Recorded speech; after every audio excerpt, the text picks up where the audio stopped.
சட்டி அடுப்பில் வச்சு கடலெண்ணெய் விட்டு கடுகு போட்டு தாளிச்சிச்சு வெடிச்சிருச்சு. புது சட்டிங்கும் அந்த இடம் நல்லா கருவுது பாருங்க. சரிங்க, கருவேப்பிலை போட்டாச்சு. கத்திரிக்காய் சேர்த்துடலாங்க.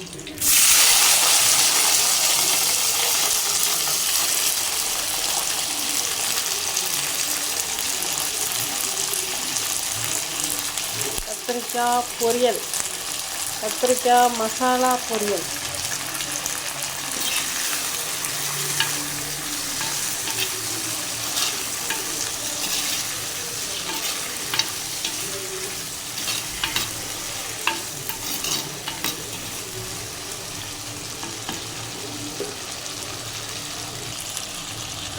இப்போ வந்து எண்ணெயில் வதக்குற கத்திரிக்காய்க்கு தூள் உப்பு தான் போடணும். அப்போ தான் கரையும். கல்லுப்பு போட்டாக்கா கரையாது.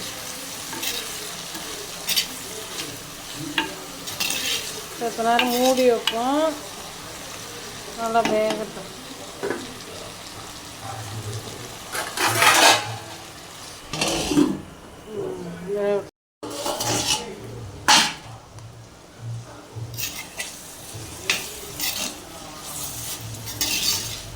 பாதி அளவுக்கு வதங்கி வந்திருக்கு.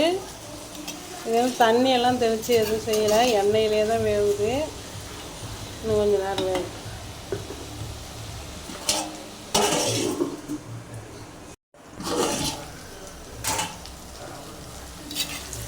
இங்கே பாருங்கள், நல்லா வெந்துருச்சு.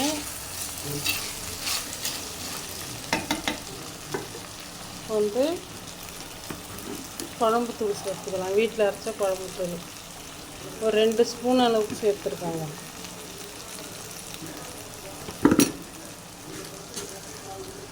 வந்து தேங்காய் பூ கொஞ்சமாக சேர்த்துருக்காங்க. அவ்வளோதாங்க, வேறு எதுவும் சேர்க்க மாட்டேன். அவ்வளோதான். ஒரு கலரி விட்டு ஆஃப் பண்ணிட வேண்டியதான்.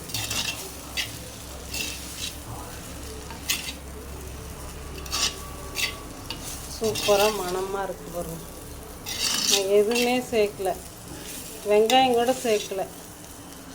எண்ணெய் ஊற்றி கடலெண்ணெய் ஊற்றி கடுகு போட்டு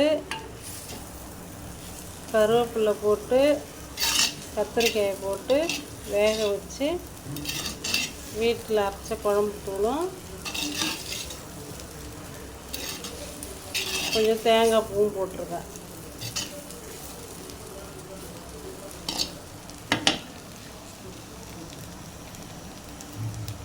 எவ்வளோ சூப்பராக ரெடி ஆகிட்டு பாருங்க.